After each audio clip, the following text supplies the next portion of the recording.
Welcome to Black Love Matters, where this serves a therapy session for figuring out adulthood, loving each other. I'll find out in the Brock and Michelle. Or Jay-Z and Beyonce. Who is you? I'm Nero. And I'm Nyambi. And this is episode 425, y'all. Hey. Be sure to leave 1, 2, 3, 4, 5-star rating and review on Apple Podcasts and Stitcher. On the popcorn? What? And follow us on all forms of social media. Black Love Matters. That's black with no K. Hey y'all. So good to hear y'all. I know we've been away for a minute, but we's back. Actually not much. I guess we got a few things to update y'all on. I guess we should just jump in, right? Yeah. Let's start with work. Yeah. Work is working. I don't know much more to say. It's just, I don't know. And y'all know I'm in tech. So you layer tech with this inflation and shit is shifting. I thought I made decent coins, and actually I ain't gonna thought I do make decent coins, but with the way this inflation hitting, it's hitting different. I got a couple friends who were moving back to the Bay from being in New York for a while, and they thought they was gonna go ahead and buy them a house in the Bay. Child, they was looking at like South Berkeley, a little further out, not even in the epicenter, a little further out. And you know, they think they cute with their real estate agent. You know, they done cash out a little bit of stock. Old boy girl had a little money from parents, so they going in thinking they about to do this shit, right? They about to tear it to the ground. And child, they done went in, they asked for over 40% over asking price, no contingencies. Jesus.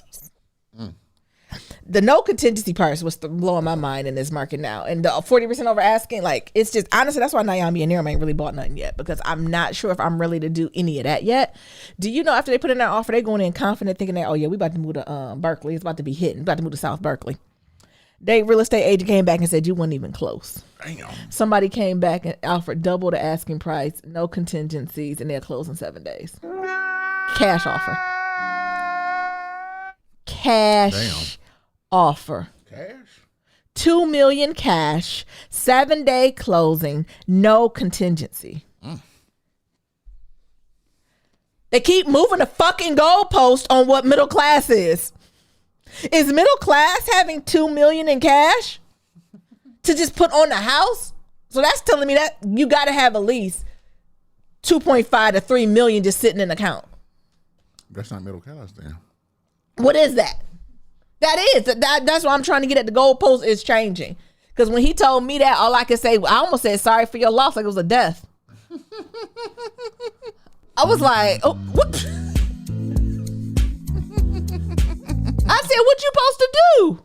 And he was like, we don't even know what we're going to do. I said, pray on it. I wanted to send him a pound cake. But the thing is, it's like, how is it shit? How are people affording these prices? What are y'all doing? Is y'all selling dick and ass and pussy? What are people doing on the side? They must not be fixing credit on the side. They must be fixing asses on the side. What is happening to make this type of money? Or am I just in the, y'all got $2 million to put, I didn't even tell y'all the specs of the house. 1,200 square feet, built in like the 70s or 80s. Maybe with a granite countertop. So that house went for $2 million. Well, how much did the Catch Me Outside girl make on OnlyFans? We in the wrong fucking professions. She made like $52 million or something like that. Exactly. What did she do? What's your price? Look, $52 million. Whatever. $1 the more she made. 52 million your price to go lay it low and spread it wide. Mm-hmm. If I lose my integrity and friends, I go buy some more. Exactly. She made a lot of money though. I'm trying to 52 million on OnlyFans. Yeah. How quickly? It don't matter. Year. In 1 year, she made 52 million. Because she just turned 18. She just turned 18. Oh, so the creepers was on there creeping her. But 52 million is a lot. She just turned 18, so now she's 19. That's that white girl who said, "Cash me outside." Yeah, how about that?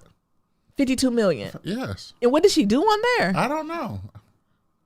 It can't be nothing I ain't never did. Exactly. For free. So, what's your price, Mira? Outside of this Cash Me Outside girl, because I do think it's some pervy shit going on there. But 52 million? Yes. What's your price to go lay it low and spread it wide on OnlyFans? Oh, shit. 2. Shit.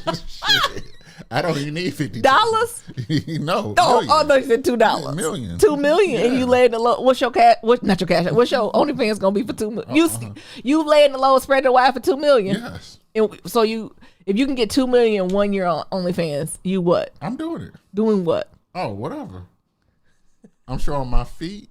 I'm pouring whatever liquid. You paying hot wax? Look, liquids. I'm butter, waxing me. Sugar. Barbecue sauce. What? Whatever. Niggas, pot liquor. Look, whatever. Hennessy. Yes. Lemon pepper seasoning. Exactly. Whatever got to be poured on me. You cost 2 million. Yes. I'm probably about 10. Look. If the motherfuckers want me to go ahead and never mind. Lay it low and spread it wide. The thing is, I don't think she laid it low to spread it wide. Exactly. Yeah. So that's what I'm saying. All you need 52 million. I'm sex positive. It don't matter what we doing up on here. That's what I'm saying. Work ain't honest, but it pays the bills. Shout out to the sex workers. Look, whatever. The way it costs to buy a 1,200 square foot house. Exactly. You gonna have to have an OnlyFans. Exactly. 52 million. That's your price. What's y'all price? What y'all gonna do for 52 million? You know, I know y'all got high ethics. Y'all know I work a crooked path though. I spend that whole rest of my life repenting, and then I give 10% of my earnings to the church because I do tithe. What am I talking about? Exactly. So, friend buying a house. How do you survive? How y'all doing out there? Do we got some new homeowners? Is that just the Bay ridiculous? But I heard it's ridiculous everywhere. And like, I don't know if stuff going for 40, 50 double price, but people going for at or above asking in very little contingencies, which is very new. I mean, we haven't bought a house in a few years, many years, but contingencies? It is a seller's market. So you tell me I can get a house with a raggedy ass, buy this house, I got to replace the roof and all this type of stuff. Mm-hmm. But what my friend's realtor told them was like, you need to look at houses that's at least $100,000 to $200,000 under your budget, your limit. So you had a room to go up and play and fix all the things you need to fix. That's ridiculous. I couldn't imagine. Sheesh. We got any realtors or that's what they call it, real estate people, brokers listen to the podcast? Y'all want to come on and talk to us? Is this gonna be a bubble? Is people gonna go underwater in their mortgages? How they go underwater on 1% mortgages though? When they getting like 1%, 2%? Yeah. How y'all go underwater on that? You should be paying, y'all mortgage should look real good.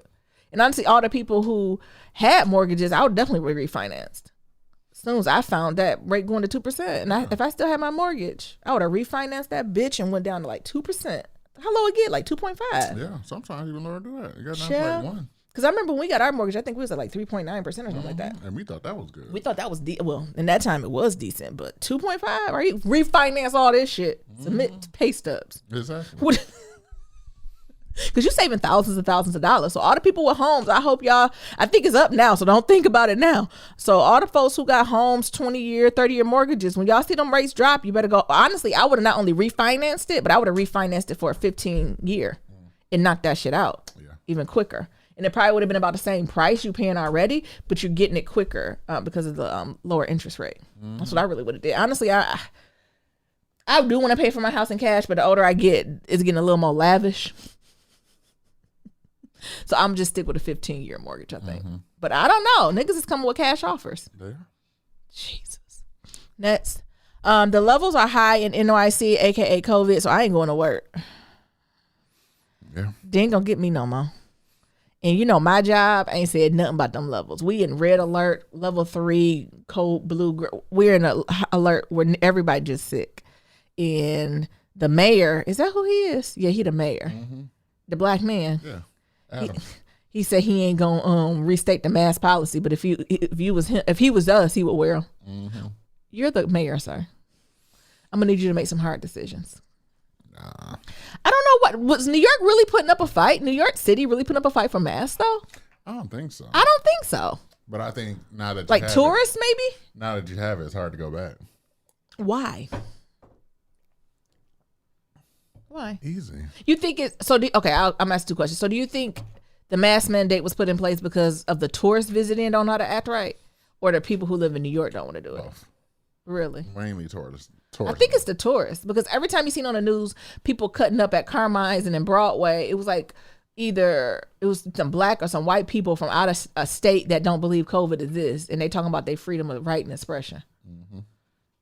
But I don't often see New Yorkers like, "What the fuck? I ain't wearing this mask." No. So I get it, but it just feels very much like, you don't wear the mask, people gonna get sick with COVID, a small number gonna die, but it's okay. It's the collateral damage. The thing is, capitalism, that's very much feels like what we're talking. Capitalism has won. Like capitalism held out for as long as they possibly could. Yeah.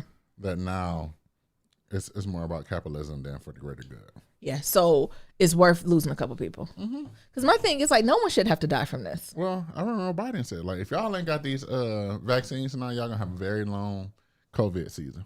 He wasn't lying, was he? I hope y'all ready to pay for funerals and things of that sort. Because people gonna die. Be blessed. Yeah. Listen. So that's what's going on with me. A few weekends ago, I actually spent some time with my mother and godmother and god sister and aunt. We went to Arizona for Mother's Day weekend. It was beautiful. It's a tradition we have for Mother's Day to kind of all get together because we're kind of sprawled out across the country. And that's kind of always the weekend we know we'll come together, meet, all that good stuff. So we finally did it after a couple years, and it was great. At first, when we were picking Arizona, I was like, the desert. But, I got my mom, my godmom, and them, they're women of a particular age. They're like, the dry heat good for my bones and skin. Good for my knees and skin. Yeah, it's nice, that dry heat. I'm like, well, okay. I already had in my head the trip is for them, not me. So I'm like, let's go. Y'all, when I tell y'all Arizona was lit, we was in the Scottsdale area. Listen, that dry heat was nice. It was like 80 to 100s. I ain't feel it. We was in the pool, living lavishly, going to little patios, having little food. Also, why didn't y'all tell me the cost of living in Arizona wasn't as high as it is everywhere else? Don't get me wrong, it's high, but it ain't $2 million for a 1,200 square feet house high. It's 6 people can go out to dinner for under $150. Where me and Niram we can't even go to a New York brunch without them first swiping your card for $125. That's just for the orange juice. Sometimes $200. Listen. So I'm living lavishly in Scottsdale. Everybody got something foreign. Gas cheap. Food cheap. All they do is shop in Scottsdale. Went to the spa. Cheap. People like you. They greeting you. Oh, hello. How you doing? I said, oh, y'all living life in Scottsdale. It was amazing. So much that I told Niram, I think I'm going to go back. So much I told Niram, Scottsdale or Arizona might be on our list to live. I'm with it. I know. We're supposed to go to Detroit, weren't we? Long story. We still don't know where we want to live. Scottsdale might be on there. It was amazing. But it was just good catching up with them, having a good time. If y'all looking for like a little getaway vacation, we Airbnb'd it. Like, it was absolutely amazing. I definitely recommend Scottsdale, Arizona. I think the only thing that was a little higher was like the flight getting there. That was a little higher than some of the more common places, but it balanced off once you got there. We also went to the Botanical Garden, which was absolutely beautiful. It was like jazz in the park. It was really, really nice. It was bomb. Next, we're going to be visiting Martha's Vineyard the next few weeks too. Shout out to Oak Bluffs. Any of the bourgeois blacks want to tell us where we need to go and where we don't want to go? Just so y'all know, Oak Bluffs is a part of Martha's Vineyard, and historically that's where the African American community has vacations for generation after generation. And since I'm in Brooklyn and since I'm up in New York, I'm going to do what the locals do. So we ain't going to the Hamptons. We ain't going to the all-white party. We going to Oak Bluffs. So I'm very, very excited about that. How you feel about Oak Bluffs? I got my linen ready and straw hat. I need to buy me some linen. Actually. Oh. Keep talking. What's your linen going to look like? I don't know. You want the Uncle Linen suit where it's the button-up shirt with the starch pants that hit like capris? No, I want something different. Come on, Niram. I want you to have your thigh meat out. What's the modern? Shout out to y'all. It's thigh meat season. Come on, ladies. They always want us in what's it called? Sundresses. But quiet as it's kept, we don't often tell y'all we love a good thigh meat on a man in the summer. So we're so happy the early 2000s are over because y'all used to wear capris. We like it when the we show that thigh meat. That's why we like Winston Duke, because he's a proponent of thigh meat. Especially let them be a little thicker. Jesus. And let them have somebody in their life who care about them, so they put lotion on it. Oh. My God. Let them exfoliate. It's thigh meat. It's thigh meat in thick neck season, and I'm very excited about it. Oh. So now, if you buy some shorts, I need them to be like them too long now. You want me to get 5-inch? Them too long. Go higher. So 5-inch. Oh, is it 5-inch short? What's the lengths? They got 5, 7, and 9. 5. These are like, that's probably like 7. thigh meat. 5. You want 5 inches? I want when you sit off and cut off into your thigh a little. Oh my God. You know what I'm talking about? Yes. When you sit down, I want it to cut into your thigh. I want you to be like how the women had to do. You know, you got to scooch down your shorts sometimes. Yes. That's what I want you to do. Oh. Okay. Yes. I know I am not the only one. Ladies, y'all don't like when it's thigh meat season. Some of my favorite time. Next, where we gonna live? I have no idea. No place feel like home, y'all. No place. It's like we like the Wizard of Oz, Dorothy. Dorothy and Toto. It's Mabel Toto. Yeah. But everywhere feel like home for Mabel. Because Mabel's greeted everywhere. What? Mabel got a new daycare too, y'all. I would tell y'all where it's at, but nah. She stay on her Instagram though. All day, every day. Last thing I was gonna talk about is I had a few rough doctor's appointments, y'all. Y'all know we on this family planning journey, and just it's time for my yearly checkup. And I just had a really, I don't know if I'm ready to talk about it yet, but I just had a really rough experience with bad manner and a lot of preconceived notions, unconscious bias. Like a lot of that went through. I happened. And honestly, I'm still processing it a little bit and what I'm going to do about it. But like, it just hit me hard. So all that to say, if you go to doctors and they treat you like shit, leave immediately. Like in the middle of the appointment, it don't matter. I don't care if you got the paper gown on. Rip that paper gown off, let them titties hang, and you get dressed and you walk the fuck up out that office. That's just I want to speak that life onto y'all because that happened to me and I was too upset.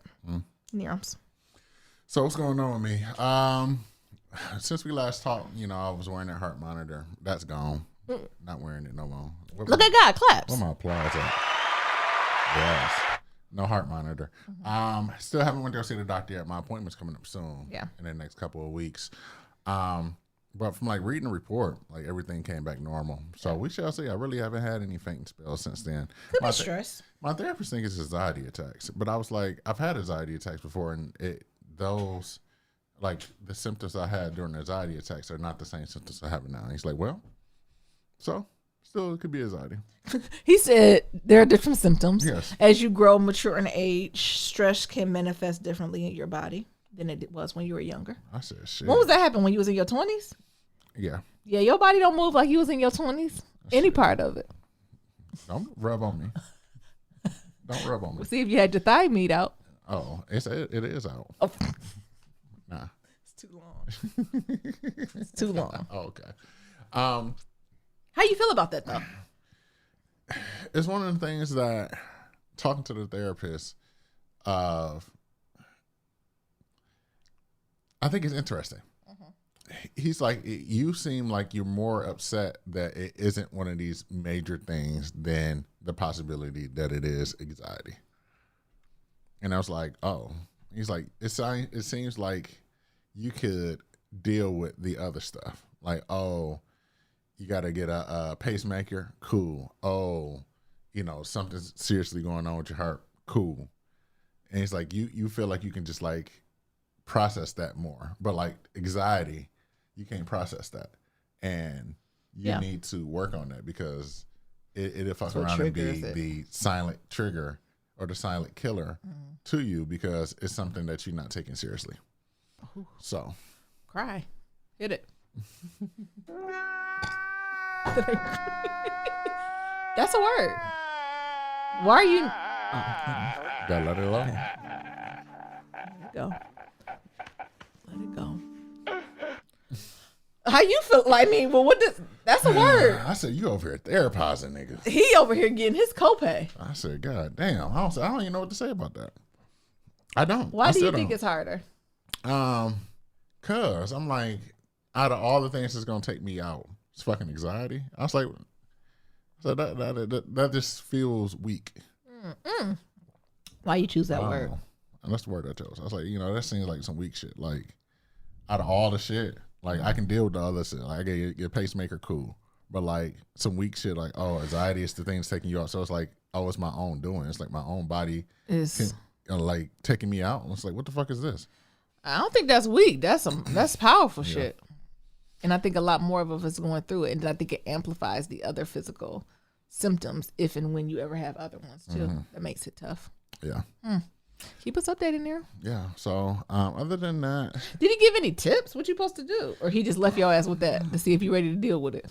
We're just gonna continue to work on it every Monday at 12:15. Why you say it like that? It's a blessing. It is a blessing, but every Monday at 12:15. Yeah, is what we're gonna be working on. Okay. So that's what the health is looking like. Got you. But yeah, like I think it is a plus. To just get back being physically active, because I think that was driving me nuts not to. Yeah, I think it's time. Yeah. So yeah, other than that, went to Germany.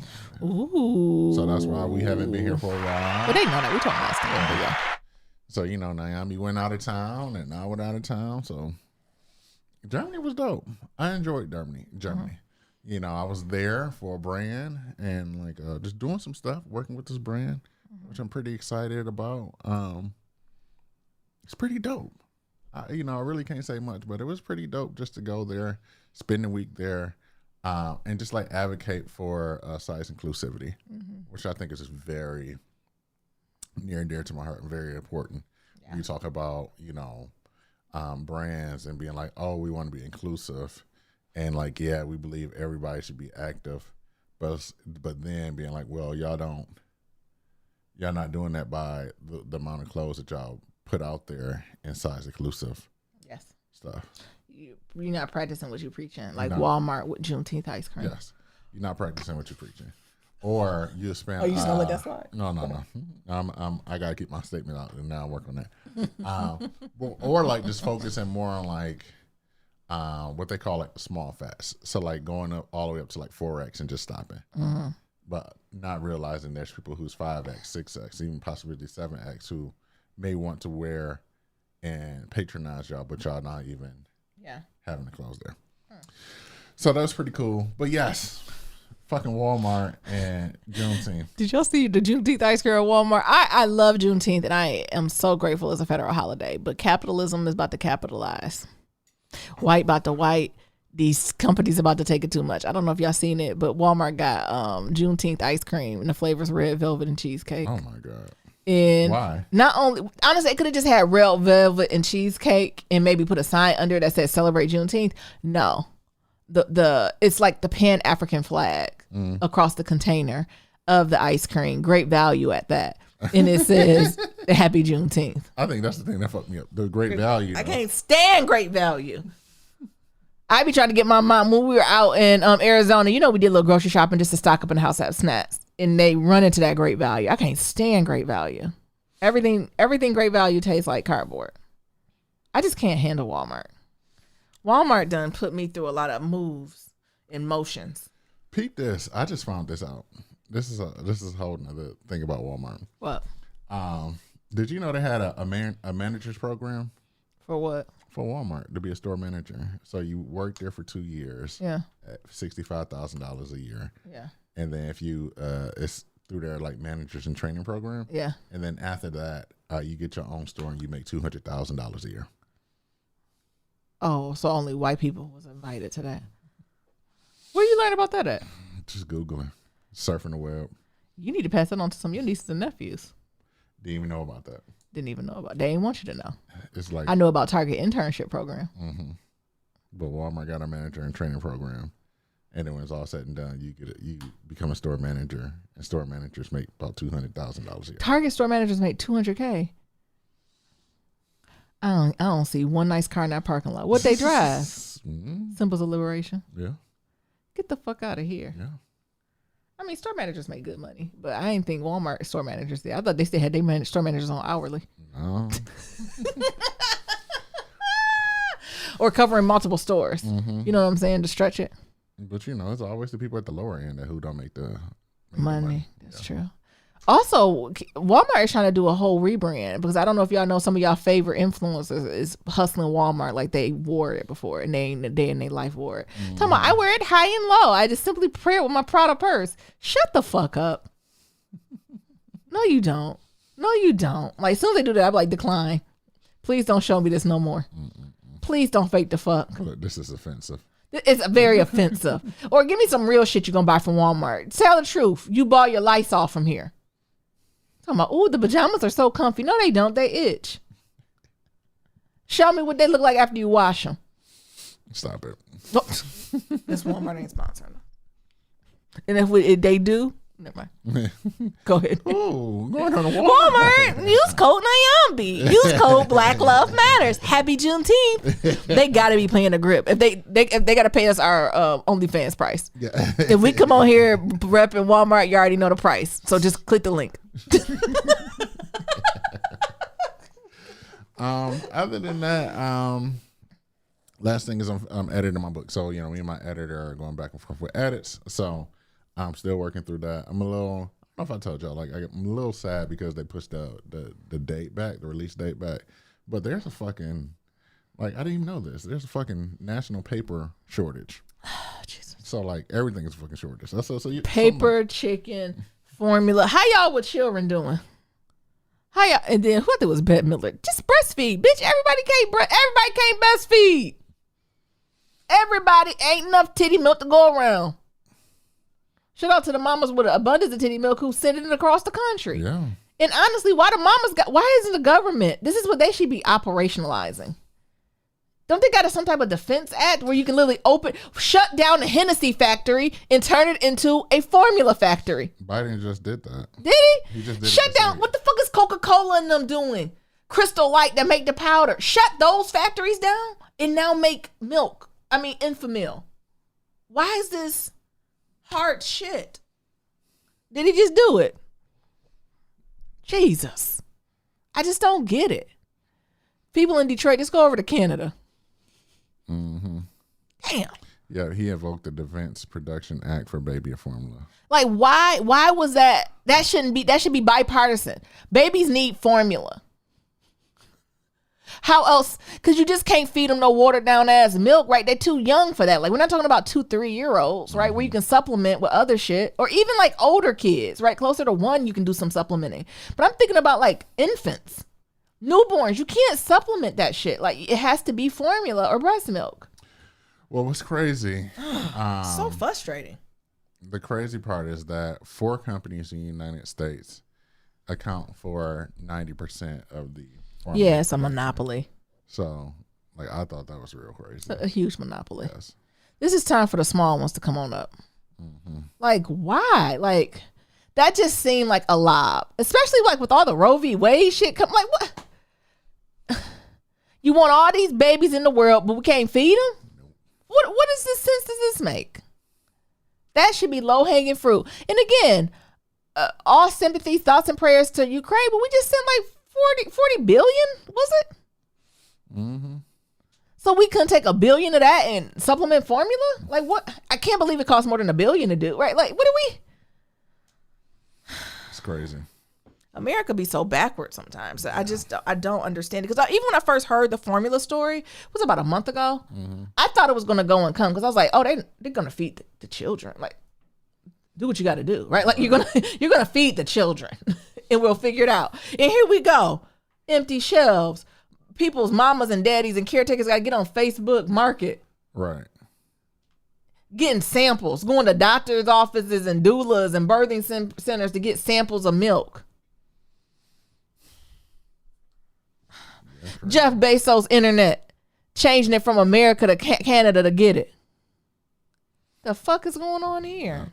It's ghetto. Sorry to all the new moms, dads, caregivers, people who take care of young children who need formula, because that has to be extremely stressful. Mm-hmm. And we want to bring a baby in this bullshit. God damn. That got me fired up because I just knew that was like a. I thought it was going to be similar to when they said it was a chicken wing shortage. They fixed it. Right? You ever heard of it again? It's chicken wings at the store, ain't it? Yeah. Okay. Same thing with the formula. I thought there's a shortage in the formula, blah, blah, blah. And they put in some shit and I was there. Mm-hmm. But we still crying about formula. Yeah. Literally. Yeah, that shit was Piss wild. poor. The Bette Midler. Breast milk. Shut up. Everybody can't breastfeed. No, she ain't talking. Ain't got nothing but powder in hers. One of my friends, because I was talking to her about that, she's like, yep, I've been stocking up.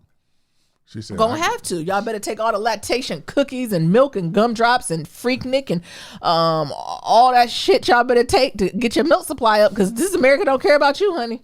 She said she got 300 200 ounces of baby milk. Listen, when she got an infant, she gonna use every drop. She said she been pumping like a motherfucker. You better pump every hour, honey. She said that's all she do is eat and pump. Eat, drink, and pump. Yes. You know, they say you can take a couple hours in between. I wouldn't. She said, I got 4 pumps. I said, I got 2 wireless ones. So when we're in the car, I'll be pumping. Every time I leave out the house, it just be pumping. I said, oh, Jesus. Shit. She said, 200 ounces. I said, 200 ounces? You, I'm doing the math. What the fuck? It's more than a gallon. Shut up. Good for her, though, because everybody, and also some people who want to breastfeed who just cannot or cannot produce enough milk to fully satiate their child. Yeah. Ugh, it's disgusting. I hate it. Go ahead now. Yeah. What happened? Pillow talk? What'd you say? Hop pillow talk. What? Hop into pillow talk. Okay, what was that? Actually, I don't got much about pillow talk because I know I want to get through all our voicemails and stuff like that. But one thing I would say is shows are coming to an end, and I feel sad. The shows are coming to an end. It feels like the end of the era. Low key, sometimes this might be my anxiety and depression talking. Is spring sad sometimes? I be sad during the early spring. Is that just a me thing? Tell us more. In early spring, like, I get it. Like, things are turning green. For the folks who live in this hemisphere, it's getting warm. And for folks who live in northern places, it's really getting warmer compared to, like, the rest of America. And I don't know. Like, I feel like my routine, I got to figure out my new routine. Because in the winter, I have a winter routine of like what it looks like, what shows I watch, how I move my body, work, food I eat. Like, I feel like I have to just create a new routine for the spring. And sometimes it makes me sad, and I'm triggered by little things like rain. You ever just make it an amazing day in the spring, and then the Lord be like, oh, girl, I forgot I got to water the world. And you're like, why, Lord? I get sad in the spring sometimes. And because I know we always talk about winter, seasonal affective disorder when it comes to the winter, but it's something about me making a shift to the summer that makes me sad too. Or spring. That don't happen to you? No, it doesn't. Maybe it's just busting out the calls that you put on that first outfit. It's a little tight. Is it tight or is it just stiff? I don't. Tight. Or that first time you walking and you sweating. You can't.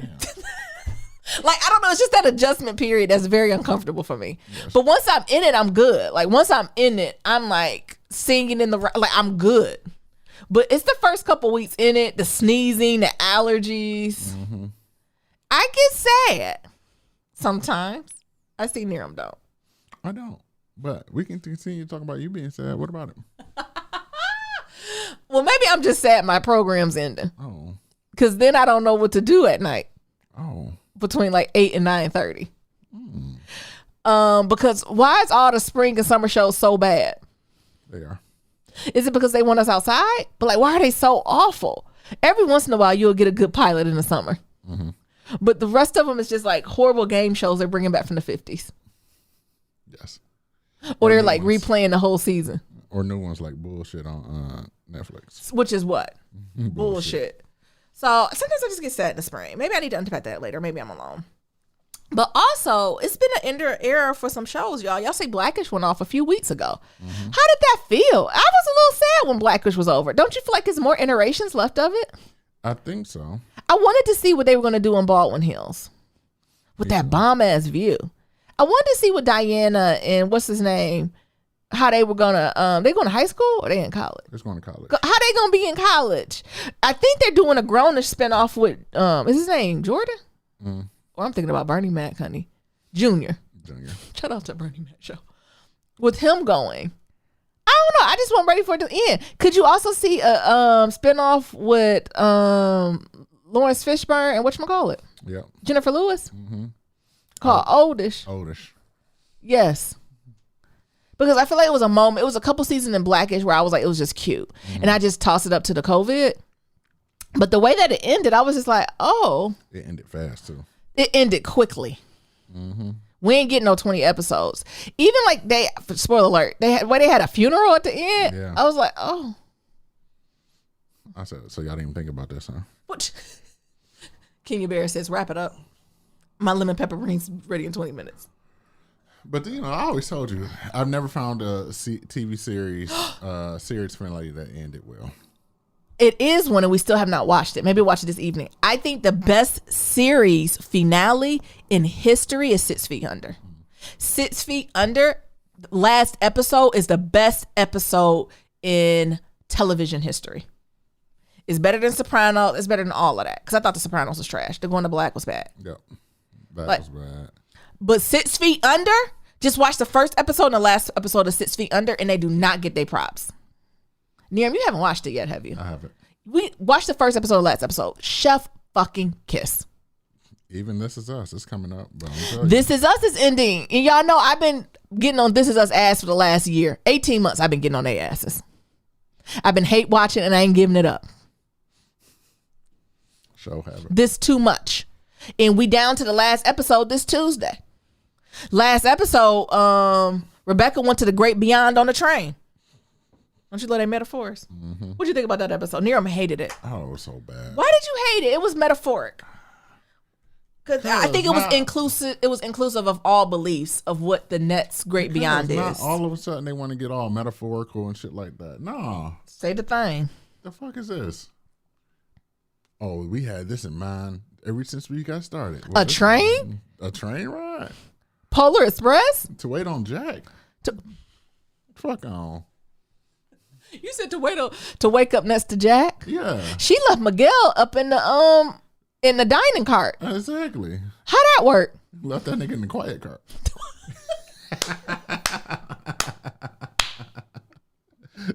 Because she said, I gotta go to my nigga. I gotta go to Jack.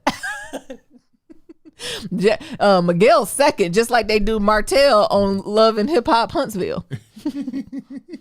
Jack is Melody and Martell is Miguel. Shout out to y'all who watch Love and Hip Hop Huntsville. Sidetrack.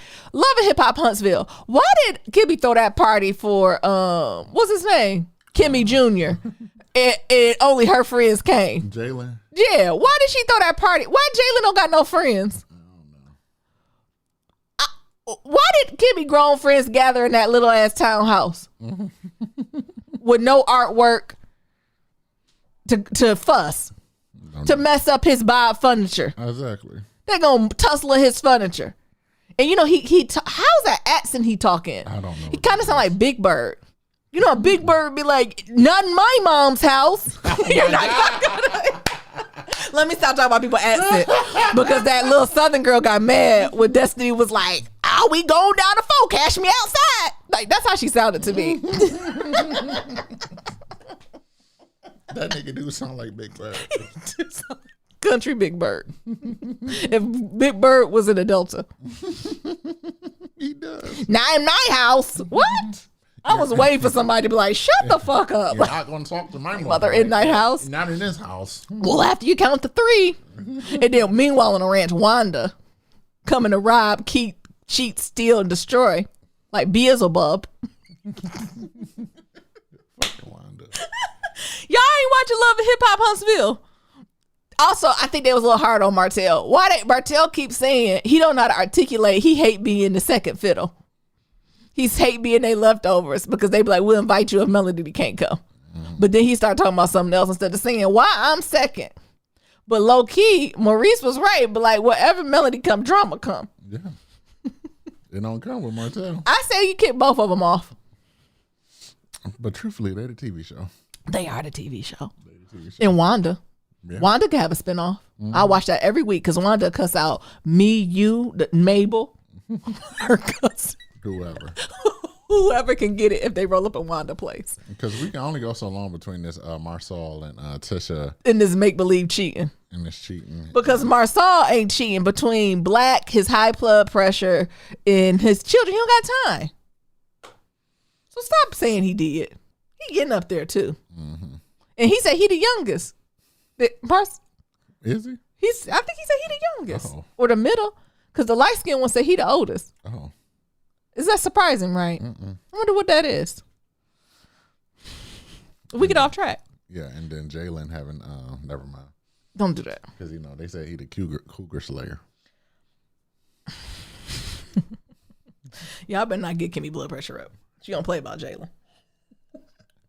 Hey, if he knocking him down, he knocking him down. Listen, he's grown. He is. Allegedly. Never mind. I'm about to go on a whole different set. I was like, why y'all keep throwing these parties for him? Leave it alone. Yeah. And when he goes up and be like, stop throwing the parties for me, or is that Carlos King is part of the contract? It's probably is he getting paid? Yeah, I guess they come over my house too. Yeah. Like that'd be like us getting the house and then my mom inviting all her friends. That's like 60 of the book. Like what y'all here for? What y'all here for? At that age, you just kindly send a card with money in it. Yeah. Respectfully. Cause I ain't coming. I was still at the dinner. I was like, this is my godchildren. And I'm not coming to y'all kids shit. I'll send a gift. Would they never mind. They unspecial ass. The older I get, I'm realizing how unspecial people kids is. Cause they be sending shit. And I be like, oh my goodness, like a serial killer wrote. Who did that? Your kid.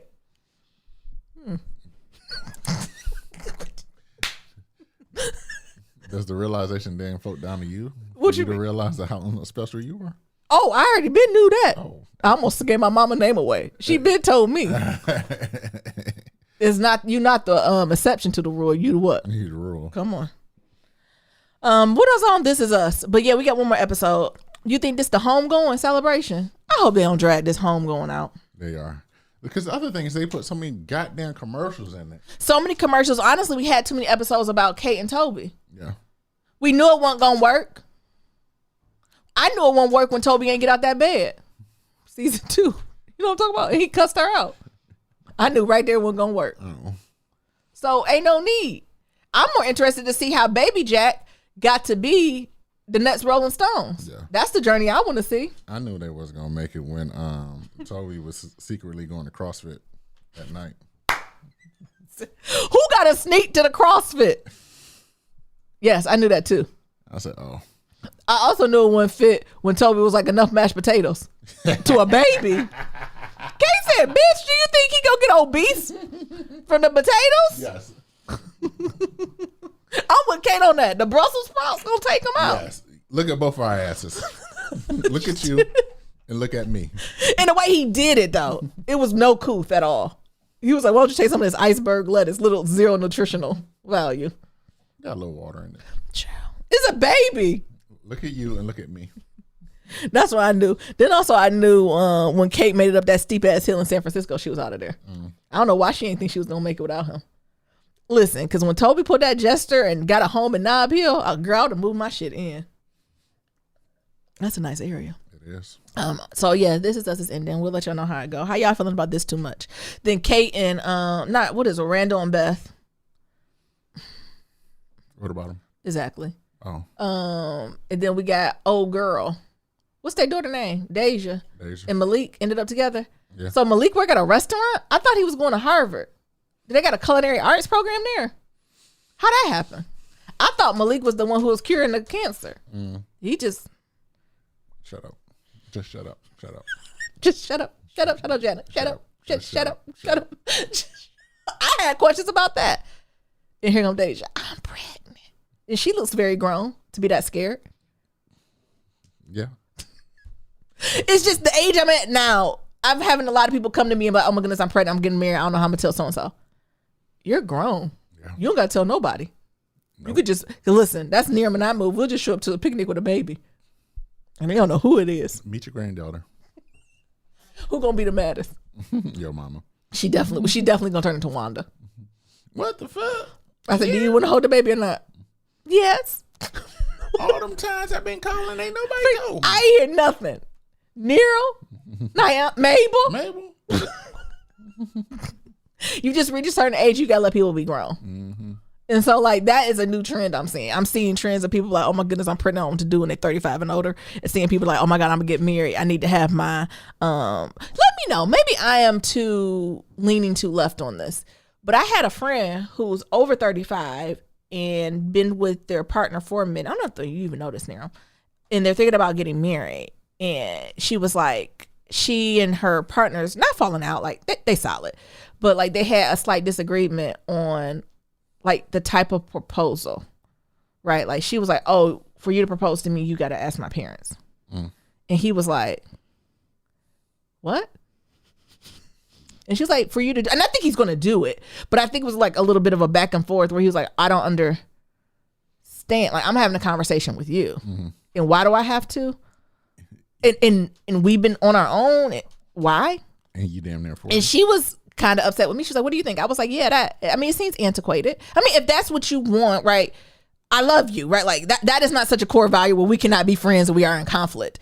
I do think it's a little antiquated at that age. Or has the parents been playing a very, very big role, right, in both of y'all lives? Where, you know what I'm saying? I think that's different. Where they've been like supporting, maybe if they went above and beyond of what would be expected for y'all at your age range when you're at in your life, I do think that would be appropriate. But I don't even think it's asking. I think it's more of informing instead of the asking. I think I'm more on the ask part, right? Like, of course, if you want to inform your future in-laws of you're thinking about doing something, I think that's appropriate. But I think I got caught up with her more on the asking. And if they say no, then what? So that's why she's shocked. She was like, really, Naomi? I was like, girl, we closer to 40. Did we is to 20? Right. What you mean? I want to say your parents probably glad. What you think about that? I was about to ask you, what do you think is the driving? Informing, I'm okay with. Like forming, I think that's nice. This is like informing, like, oh, I'm gonna propose around this time. Like, you know what I'm saying? Getting some input. Maybe if you're looking at ring, you know what I'm saying? I can process that. But asking, what for? I'm gonna say, at what age is it not appropriate to ask the female companion parents to marry them? I think if the female is under the parents' roof, you should ask. Okay. So, or inform. I'm a little beyond the asking. Like, I'm trying to get in my black feminine bag. They'd be like, you don't have to, as a grown 18 and over, you don't got to ask nobody for permission what to do with you or your body or what you're gonna do. I think it's a courtesy to inform if the person is, and this is male or female. I know we're slanted female, but whoever's proposing to the person, if that person they're proposing to is under the roof of parents or guardians, I think you can inform them. Okay. Not ask, inform. Gotcha. I'm okay with that. But I do think you hit a certain age where you don't have to do either one of those. I think once you're out on your own independently, people don't got to tell you they married to 10 years later. Quiet as it's kept. If that. Quiet as it's kept. If that. But is that too, what you think about that now? Was that too rogue? No. Or antiquated? I think it's that stuff is just very antiquated. So you be a little bit more in tune with respectability politics. Yes, I think informing's okay. Yeah. I don't think there's anything wrong with informing because you're not asking. You're letting FYI. I'm going to do this. I ain't asking for a blessing. I'm not asking for approval. I'm just letting you know. Right. But people be formal where you got to ask. Yeah. And she was adamant about it. She was asking for asking permission. She didn't say inform. I think they landed on the inform, but she was saying inform. Yeah, some of that stuff is just, like I said, when you think about where all that stuff comes from, you think about ownership and patriarchy. How would you feel it if you had a son or a daughter? Would you like to be informed or told? They can't inform me, but like I said, if they, as the old folks used to say, if they paying the cost to be the boss. I just want to be invited to the can I just be a part of it? That's the type of parent I'm gonna do. Can I just be a part of your life? Right. That's the only thing I really want. When you reach a certain age, like I just would like to be a part of your life. Right. However you see me fitting in, I'm there. I would like to be a part of it. Thanks. Count me in. Thanks. If you ever think I don't, I do. Count me in. Yeah. Oh, you want me to walk you down? Cool. You don't want me to? Cool. Want me to be a DJ? Cool. Let me Can we pay for a DJ? Whatever you need. Why are you DJ in there? Who I'm gonna dance with? You gotta hit play. Yeah. Then we gotta dance real quick. You gotta go back. Yep. And get ready to that song. So we can dance for 30 seconds. Yep. But y'all let me know. Am I too rogue? But I think, she shocked me with that. And we older and they independent. That's your daddy. That's your daddy what? I think that's the thing, though. Yo, he might think you dying. He come settle down like that. I want to say, like, the conflicting thoughts around this is just so crazy. Because in one end, it's like, oh, let's ban abortion, but like, let's not feed these kids or like provide support or childcare. Yeah. And then in the same sentence, it's like, oh, you can't marry my daughter until you properly ask me. But your daughter, 35, 40, and we've been living together for 8+ years, 5+ years, or whatever, on our own. And it's like, so you want me to ask you about marrying your 35, 36, 37-year-old daughter? The question is, you should have a good enough relationship with your daughter or son at that which when we become engaged, you're one of the first to know. Like, that's what I would assume. Like, the engagement happens, and as a parent, I would hope I'm in the top 5 list of called. Like, that's, I don't know. We had a long conversation about it, and we were definitely on the opposite sides of the spectrum on it. Because I thought she was playing at first. Respectability politics is just so ass backwards, though. And then her parents older, too. I'm like, her daddy almost 70. Like, what the fuck? Look, okay. That be my thing. I'm like, respectability. It's respectability. Yeah. Y'all let us know how you feel. Lastly, ATL is not over. I think it's going to end this year, early next year. Has me in a chokehold. Fucking Childish Gambino, Donald fucking Glover. This nigga, I stand for him.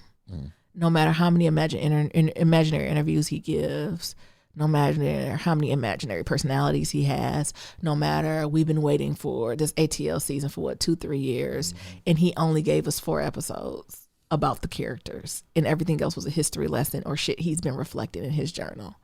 I'm fucking here for it. I have a friend I literally text him to come on every Thursday, and we just be like, what's happening? Yeah. I fucking loved it, though. Like, I loved it and hated this season at the same time. Absolutely loved it. Absolutely hated it. I always think it's a great event for Black Twitter. Really? Yes. He keeps us up. Why you say that? Because I personally like to watch the show and have Twitter open at the same time. Child, not only Twitter but Wikipedia, honey. Some of them history lessons he be giving. Yes. You better have your Google search up. But the fact, like, just to have that and be like, oh, us niggas are experiencing this all together. I really stand low-key kind of crushing on everyone in Atlanta. Got a crush on Donald Glover. Got a crush on Paperboy. Got a crush on Lakeith. Got a crush on Van. All of them for a different reason. I'm crushing on all of y'all. The creativity of Donald Glover, the way his head thinks, and also the way that he does it with no fucks given. He knew exactly what niggas was going to do. First of all, he knew what we wanted, and he could have delivered it, but he chose not to. He absolutely knew what we wanted. He knew it. He knew what he could have gave us, and we would all did a standing round of ovation on Black Twitter. But he said, you know what? Fuck that. I'm going to give you niggas what you want. I'm giving you what you need. Yes. Which is some history lessons. We're giving you some art. We're making you think. And also, I'm going to just do shit I always wished I could do. Because why? It's my shit. It's my shit. Respect to him. Motherfucking Paperboy. What is his real name? Brian something, Lacrete, Tyree, whatever the fuck his name is. Give that black man an Emmy. Give him his fucking Emmy. Every episode he come in, first of all, they light him gorgeously. Shout out to Big Boys. All his clothes fit immaculately. He's cute. His swag is there. He's our uncles, our cousins, the boy around the corner. The hats, the jewelry. He smells good. I know it.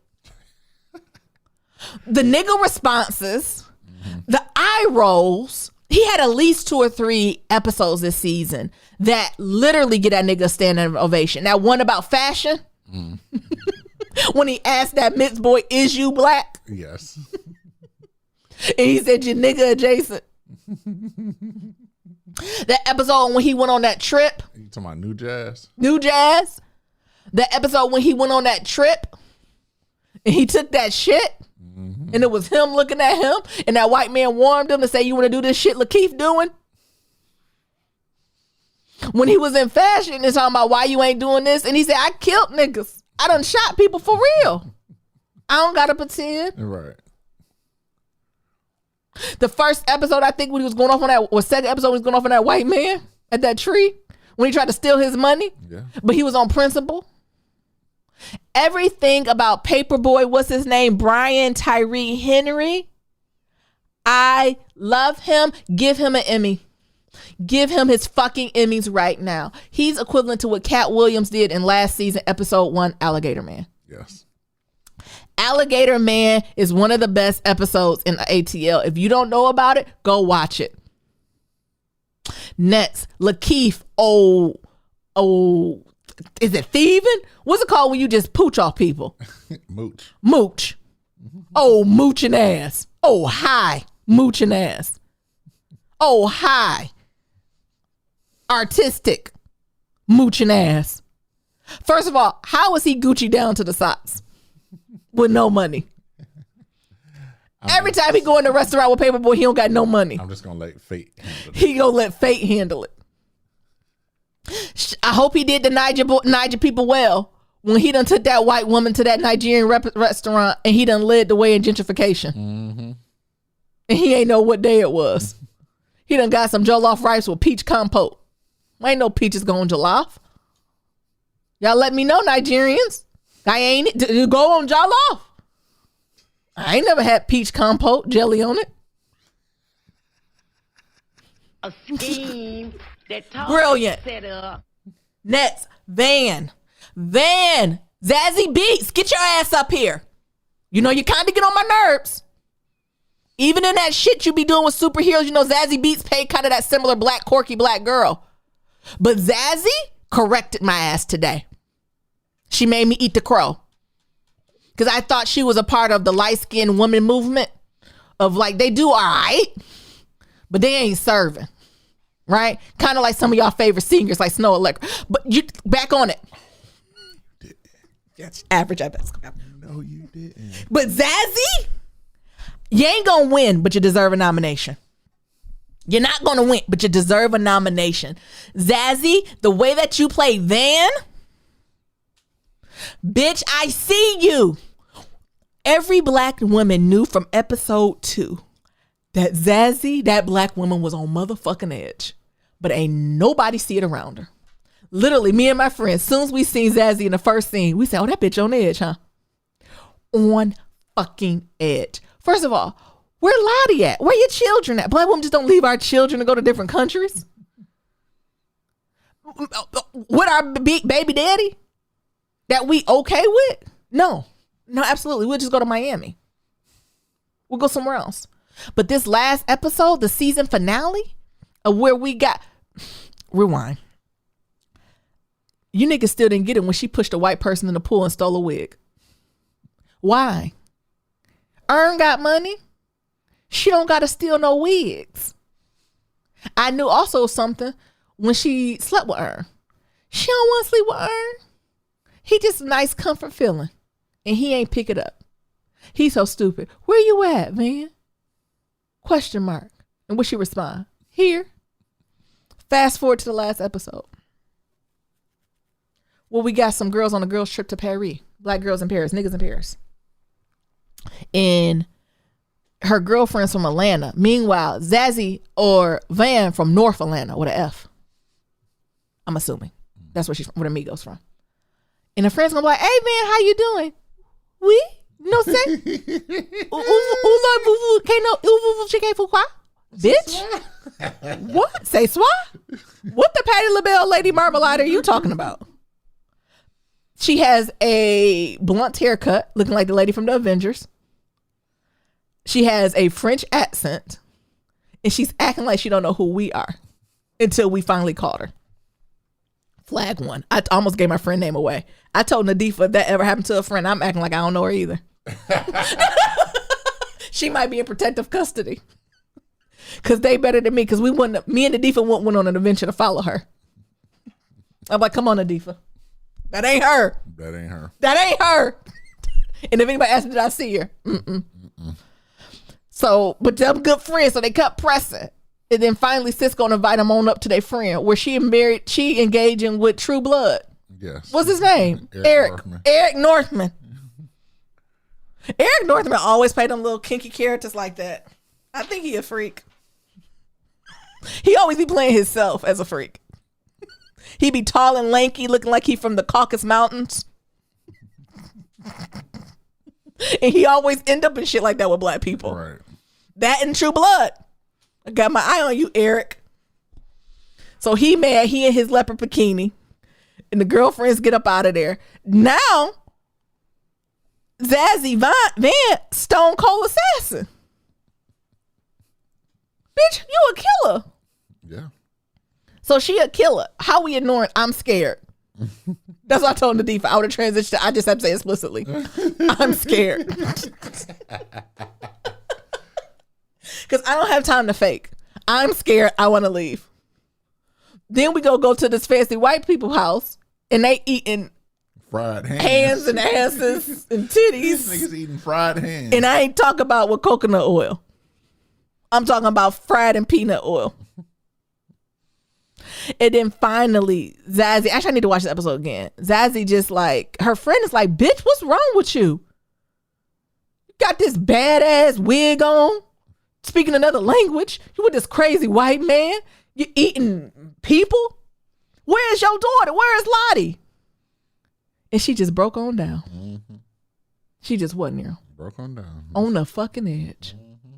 She don't know herself, where she at, none of that. Mm-hmm. How many of us black women, come on, sisterhood and no sisters, we have had that moment. No, go around, I ain't eating asses and shit now. So ain't you sleeping. And just gonna eat hands? Ain't eating hands and sleeping with white men, right? But I ain't had my fair share of ham hocks. We done stress ate. We done bought some stuff we ain't bought. What Solange? We tried to sleep it away, shop it away, listen it away. We done did that. Mm-hmm. Don't get me wrong. It's amplified, right? Because Glover, he going above, right? Like it's futuristic. It's, you know, what's it called? Fantasy. It's surreal. But we done did dumb shit like this. Yeah. We done went off to Miami, left our children with our parents or a friend with a hot dog packet. We done did this. Not a hot dog packet. And instead of doing the appropriate self-care, asking for help like we should, we get to this point when we done ran off. I done ran off on the plug. And we done created a whole identity. It's only a few black. Never mind. I was gonna talk about black people changing the answer, but I don't want to bring Tina into this. She's an elder legend icon. It spoke to me. And then even at the end of the episode, somebody sent some shit to Earn. What's in there? I don't know. Oh, we ain't even talking about the splash waterfalls. All this going around, the girls there because go watch the episode.